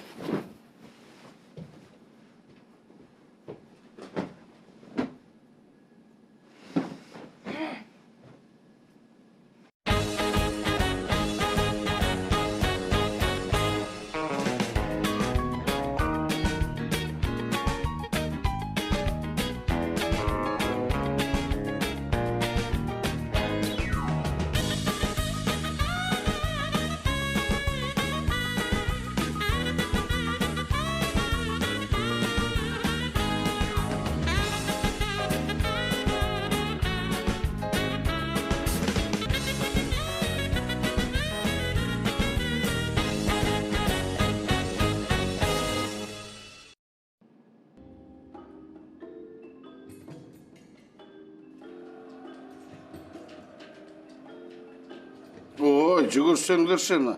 Немір қанша ақшаға сатып алды? Париждің әкімі не қарап отыр? Есет, кел, аш қарынға бір мас. Сауқым жоқ.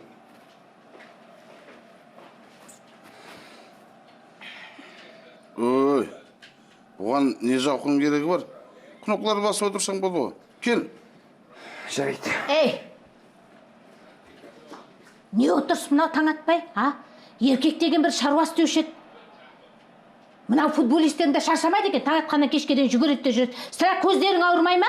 Ана үйдегі вентилятор күйіп кетті, үйдің іші ысып бара жатыр. Жөндеңдер бар соны. Еркек емессіңдер ба?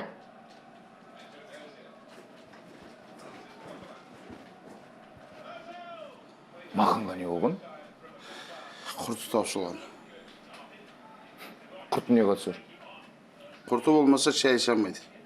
Шайын ішпесе бас ауырады, бас ауырса футбол ойнатпайды. Футбол ойнау үшін вентилятор жөндеу керек. Үйде кондер бар емес пе, сол вентилятор не қыласыр, лақтыра салмайсың ба? Бала, сен өзің лақтырылып кетіп жүрме. Бұл әйел саған қарағанда мен жақсы білемін. Ол жөнде деген нәрсесін жөндемей, бұл үйде емін-еркін жүрем деп ойлама. Отыра беріңіз. Қазір мақаны көңілін шайдай қылам. Мейлі.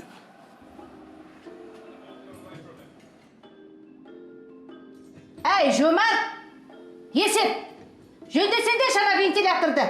Жағаға шығып қайырлап қалған ақсазан ұстап көк кететін болдық қой. Не? Қызылорданың желіне заказ беріп қойған адам ұстап келдің ғой. Мақан, сіздің көңіл күйіңізді көтеру үшін арнайы әкелдім. Міне келіңіз. Рахмет айтпай қойыңыз.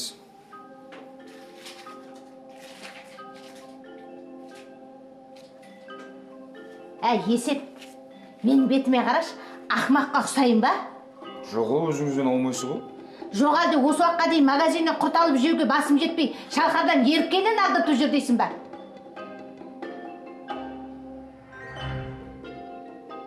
Екеуді бір қош, шалқардікіне, дүкендікіне бәрібір емес пе? Егер вентилятор жөндемесе, сен де маған қазір бәрібір боласың. Мә, алып кет химияңды. Шай ішіп алайықшы, әлі оразамызды ашқан жоқпыз. Шай жоқ. Вентилятор жөндемесең, бұл үйден нәр татпайсыңдар, барыңдар.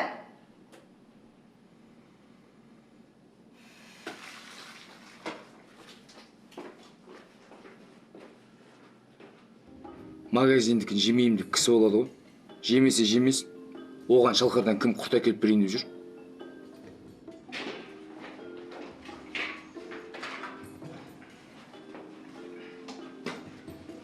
Қостың ба тоққа? Қосын.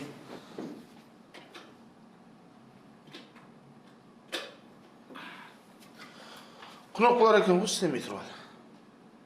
Жоқ, оны біліп тұрық қой. Біліп тұрсаң айтпайсың ба? Сен менен анау құдалық басқаруды, той басқаруды сұрам. Мынаны түсінбеймін мен. Футбол көре тұрайыншы. Қойыңыз, мен де мынаны түсінбеймін. Маған төбелес ерегес туралы айтыңыз ма? Қызық екен ол. Сода бір бені тіратыға екеуміз тұрайық, жабысып. Ой, дүние-ай. Итті ит құйрығын жұмсап жатыр ма? А жөнде дер енді бір-біріңе лақтырмай. Мотор жағым екен деймін. Тоқтан ажырат. Шалқаңнан сөрмесін. Мен Есеттің Атырауда үй шаруасымен айналысқан көрмеппін. Үй жұмысы шықса болды, ана братишка дегендерін шақырып, барлығын соларға жасататын. Енді жүр біздің үйде өзі. Братишка ол. Сол ішінен бір тамыры жылып кетті ме екен, а? Ассалаумағалейкум, қалдыңыз қалай? Құдай қосқан бойдақ досым келді. Қалайсың? В лучшем состоянии, ғой, как всегда. Жеше сәлем бердік. Не келдің? Айтатында айтатта барсып, бұл үйде бас артық адам көргім келіп тұрған жоқ менің. Не болды сразу давлениеңізді көтеріп? Мен сізге наоборот, давлениеңіз түссін деп шалқарский құрт алып келдім, оригинал. Көріңіз. Дүкендік емес па? Мені до того ақымақ деп тұрсыз ба, дүкеннен алады. Көрсеңізші мені.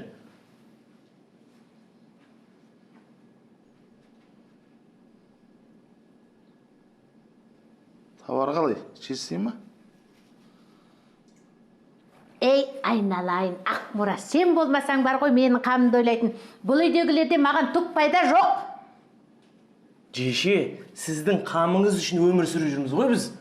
Төрлет, мен саған әдемілеп шай қояйын. Йо, құралай, құлпырып кетіпсің ғой. Шашыңды қысқартқансың ба не? Үшін ғана қидағам, байқалып тұр ма? Мұра, жақсы жігіт. Құралайға құлпырып кетіпсің дейді ғой. Бүгіннен бастап Мура менің номері бірінші жауым. Мен одан мықты екенін дәлелдеймін. Ол үшін вентиляторды қатты суытатындай етіп жөндеп қою керек. Сөйтіп Қожа Насыр мен алдар көзсе сефриге түсіпті дейді. Ода оңбас алдар көсемен түскен.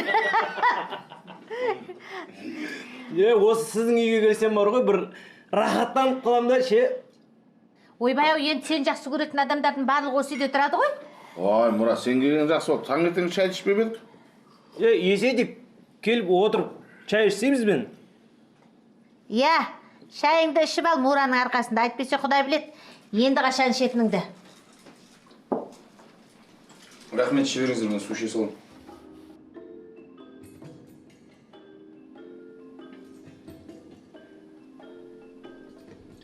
Өздері шай ішіп отыр. Мені шақырмады. Туған күйеу баласына бермеген шайды ана Мураға беріп отыр ғой. Сол Мур... Осыдан кейін қалай шай ішесің? Сіздің шайыңыз шай емес, бал ғой деше. Ас болсын. Сенен аяғанды итчесін Мурау. Есет, отсай кей бәріміз бірге отырып шай ішейік та. Жоқ, шебеш, тойып тұрмын деймін. Негізінде, таңертеңнен бері еш нәрсе жемегеннен кейін қарым қатты ашып кетті бар ғой. Мақан дастарханға шақырса барып отыратын едім ғой. Бірақ аштан өліп қалсам да, ана Мураның арқасында шай ішпеспін. Мура, сен шай ал, қонақсың ғой. Мұра, сен келіп едің, береке болды. Ана, вентилятор істемей қойып еді, күн ыстықтамай арадан суық сөз естіп жатқанбыз. Сынып қалса жөндеп берейін да, өзім жөндеймін. Жөнде. Айтпесе жатасың екі аяғын күні бойы көктен келіп. Әй, Мура, Жомарт екеуің барып, ана диванға отырып футболдарын ойнасаңдаршы. Ойбай-ау, үйде күйеу бала барда демалып алыңдар. Бұрын осы үйдің ұсақ-түйек шаруасын бәрін Мура жасайтын еді, қазір жақсы болды, Есет жасайды. Айтпақшы, мама, кешке қандай тамақ жасаймыз? Қандай тамағын ес? Мураның ең жақсы көретін тамағын жасаймыз. О, халал. Базар жоқ жеше.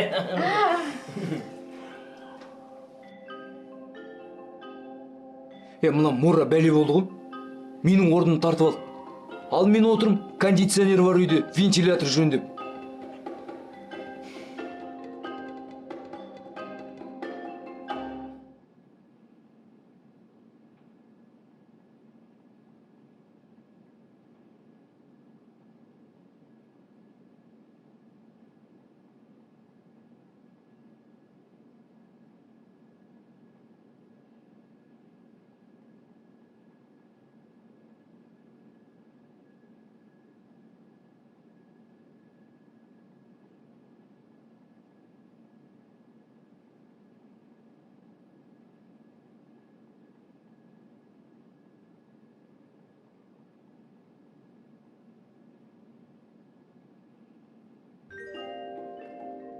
Осындайда Құралайдың айтқанын істемесең, шөп салдың деген корчиксін көрсетіп жатыр. Тіпті осы үйде сол үшін мен күшік күй болып тұрып жатырмын. Орысша оқыған қазақтарда жақсы сөз бар. Лучшая защита нападение деген. Сондықтан өстіп айтуым керек болды. Бұның барлығы дұрыс емес шығар, білем. Бірақ қайтадан орысша оқыған қазақтарда тағы бір жақсы сөз бар. Пусть он не расслабляется. Қолмен ойнауға болмайды ғой. Міне, басты бұлай береді міне. Міне, көрдің бе?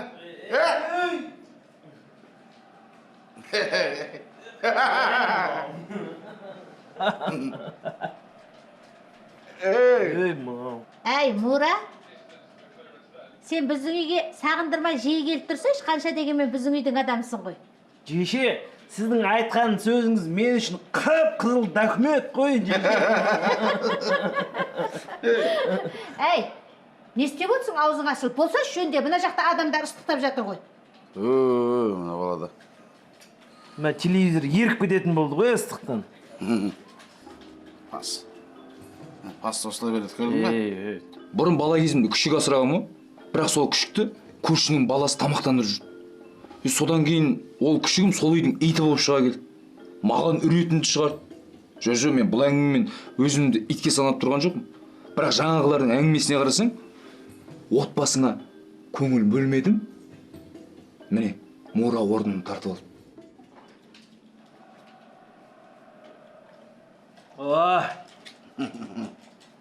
Жүгірсіңіз.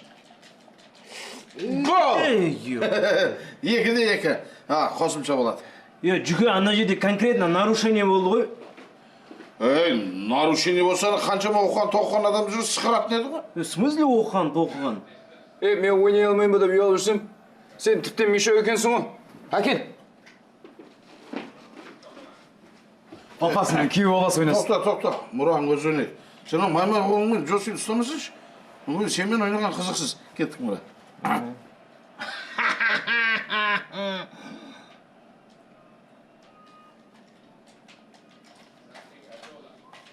Сіңірсіңіз.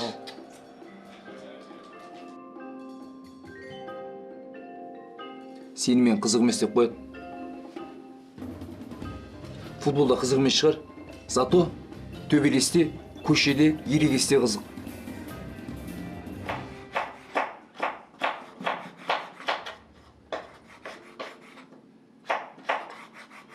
Ей, қатты ұсақтап тұра ма? Анау кәс күйіп кетеді ғой, дұрыстап тұра. Кешірек, салаттың тағы бір түрін жасап жіберейікші. Бүгінгі дастарханымыз бір ерекше болу керек. Қанша дегенмен бөтен адам емес қой. Нема, Мура, палауға мейіз салған жақсы көретін беді?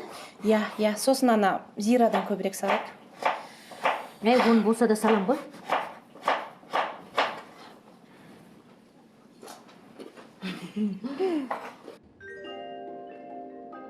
Құралай Мураның не жақсы көретініне дейін біледі екен. Бірақ бүгін кешке дастархан басында Мура Құралайға бір нәрсе десе, дастархан төңкеріп жағын сындырып тастаймын. Сотталсам сотталып кетейін. Бір құрт үшін кәдімгі той болады адам ұқсап дайындалып жатсың ғой. Жақсылық жасаған адамға күнде дастархан жасауға болады. солай шығар. Құралай. Қазір вентилятор жөндеп болғаннан кейін мен сүйікті тамағымды пісіріп берші. Сен сүйікті тамағың қандай еді? Палау емес пе? О, Мура екеуінің талғамы бірдей екен ғой. 2 рет палау жасап маған не болыпты? Соңыра Мурадан қалса сүйіктасынан ауыз тиесің.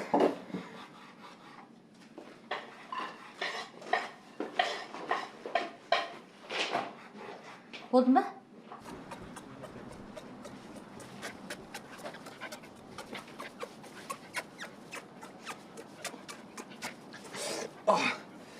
Енді тістемен сен қалып едің. Баршы! Универс деген концерті ғой, биыл бірінші концерті ғой. Иә, соған бару керек бәрімізге. Иә, бізде ана LG келеді еще. Ассалаумағалейкум ағайын деп кіріп бармаймыз да. Орындарымыз қайда деп. Мен шашым жоқ та, әйтпесе тура сап береді. Қайда барайын деп жатырмыз? Қайрат Нұртастың концертіне. О, жақсы ғой. Сонда Есетикпен қосқаныңда 5 билет қой да? Жоға, 4 билет ала бер. Есет бәрібір Қайратты тыңдамайды. Ой, мен тыңдаймын. Қайрат менің сүйікті әншім. Күнім сен сөнбеші деген әнді сүйіп тыңдаймын. Ол Ернар Айдардың әні. Кімнің әні болса да бәрі сол. Қайратқа бүгін концертіне мен баруым керек. Алло, тәте саламатсыз ба? Қайраттың концертіне билеттер бар ма?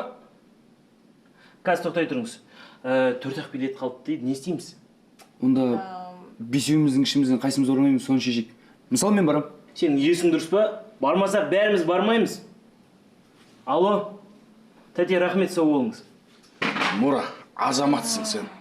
Әттең тағы бір қызым болғанда бар ғой, сені күйеу балаға болатын едім ғой.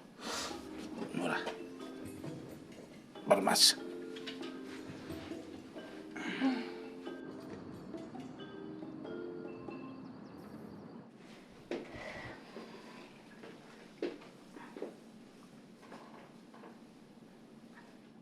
Мура! Ай, Мура! Бері келші. Чё там?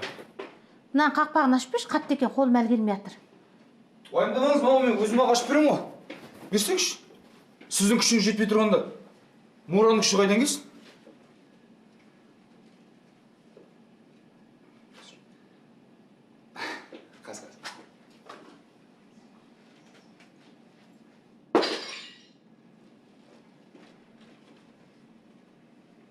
Ой, маңдайыңды. Қират сындыр, сен қиратпаған не қалды бұл үйде? Йомо, Есет, нең бар еді? Соны айтам, нең бар еді? Тым жақсы Мура ашып берейін деп жатыр. Қайдан келдің қабаттасып? Не деген адамсың? Сөлпейіп Құдайдың қолынан банкының қақпағын ашу келмейді. Қарағым, баршы ол жаққа. Мен қазір дүкенге барып басқасын. Керек емес дүкенге барма, ол жақта өртеп жібересің. Ана вентиляторың жөндеуді жөніңе жүрші, бар, кетші.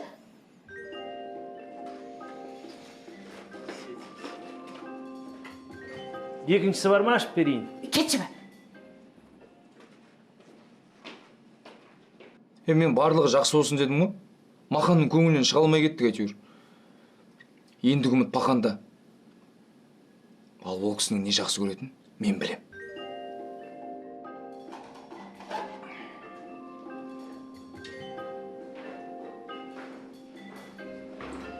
Папа. Ертеңге бір жақсы монша дайындап қойын. Екеуміз барып демалып қайтайық. Жоқ, болмайды. Мурка шақырып қойған мен. Келесі айда, жоқ, келесі айда да болмайды.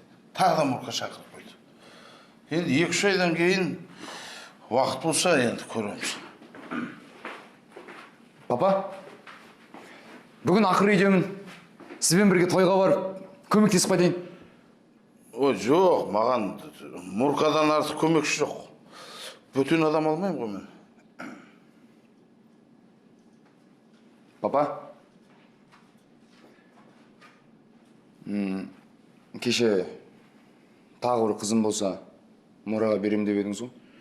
Иә, беретін едім. Егер мен Құралаймен кездеспеген кезде, Құралайдың Мураға берер ме едіңіз? Иә, Мурка жақсы жігіт. Оның үстіне Құралайдың кезінде қолын сұрады ғой, ол кезде жастау болды. Енді сен олардың бәрін не қыласың?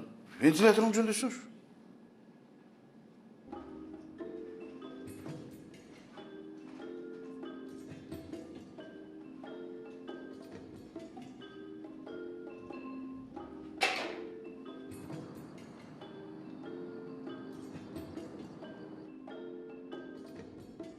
жүге сосын бар ғой аңға шығайық 3 күнге. Бір зың жерді білем да мен. А? 3 күн емес, керек болса 5 күнге барайық. Болды әңгіме жоқ. Мен де барайын да. Сен өзі анатпен. Жоқ, адамат күн келіп тұр. Аңа олаға шығу, сотта жақсы сылтау болайын деп тұр. Ойбай, мынау әлі отырма сызылып. Ай, қарағым-ау, ертеңгісін бастап едің, түн ортасы болды ғой. Ha? Мына күйеу баланың қолынан дым келмейді. Мура, бірдеңе қылшы. Жеше қоя салыңызшы, ертең жаңасына берем. Міне, азамат, қандай азамат? Нағыз жігіт. Ай, Мура, сен болмасаң мен не істеймін, а? Айналайын, ай, вентиляторым сынса, вентилятор алып бересің. Құртым бітсе, құрт әкеліп бересің. Жомартпен кешке дейін футбол ойнайсың. Рахмет саған. Жеше, бір ауыз сөзіңіз ғой, не қыласыз біреуге жалынып. Сразу маған айтсаңызшы. Азаматсың, міне азамат. Сен оны айтасың, ана былтырғы сен Наурызға маған алып берген сыйлаған әтірің бар ғой, соны сеуіп шықсам көшедегілердің бәрі қандай иісі, қандай. Жеше қойыңыз. Иісі әлі мұрнымнан кетті.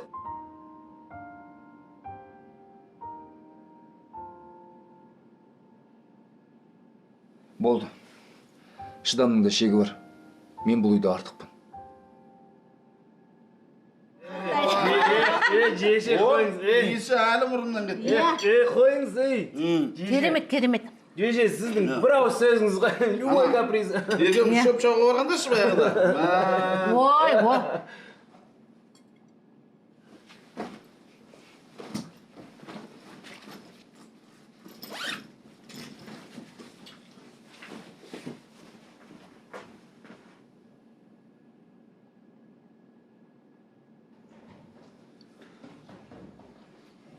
Қайда кетіп баратсың? Жетер кетем атырауға. Өстіп бәрін ұстап кетесің ба? Кете береді ғой. Есет, сен ең бастысы бар ғой, Атырауға барғанда хат жазды ұмытпай, ә? Ой, молодец. Құралай, кет кухняға. Дұрыс айтасың. Бұлай кетіп қалуға болмайды. Мура, мында кел. Мура, мында кел. Мура!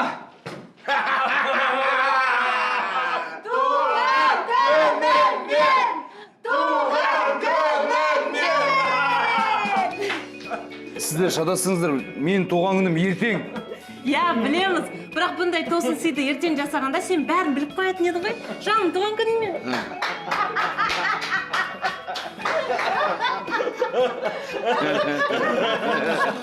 Сонда бүгінгі болған жағдайдың бәрі өтірік па, Мура? Әрине өтірік. Менде тағы да бір жаным бар дейсің ба? Неғып тұрсыңдар? Есеттің бетіне торт алып жеңдер.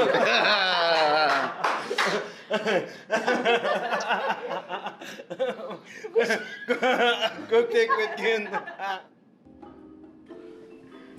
Күні бойы бар ғой, Есет мені ұрып кетеме деп қорықтым ғой. Сол жерде аңқ еткізген кезде бар ғой, спектакль сол жерде бітетін еді. Айтпақшы, бүгінгі ап берем деген вентиляторыңды ап бересің ба? Ой, ол вентилятор бұрыннан істемейтін. Майраға керегі де жоқ ол. Жоқ, оны қойш, Есеттің дейм. Ана дүкеннің құртын алып келіп, алдында қапшық сөз естіп тұрғанын айтсаңдаршы. Есет, мені Мурадан қызған. Екеулерінде бір бөлмеде көрмейтін болайын деген сөзіне күлкім келді. Ана барлығымыз шай ішіп отырған кездегі су ішкенше. Ой, 3 минут қапты 12-ге. Ал енді мен мынау осы үйдің отағасы ретінде алғашқы сөз көзегін енді Майраға берейін. Дұрыс жүге, дұрыс. Рахмет. Айналайын, Есетжан. Ең алдымен сендей азаматты туып, өсіріп, өндірген мына құда мен құдағайыма үлкен рахмет. Екінші, сендей жігітті таңдаған қызымнан айналайын. Бақытты бол, қосағымен қосағар 100 жаса.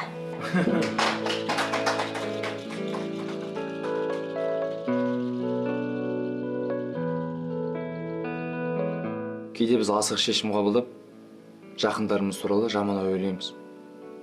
Негізінде мен бұл үйде артықпын, ешкім жақтыртпайды деп жүрсем, бәрі нормально екен ғой.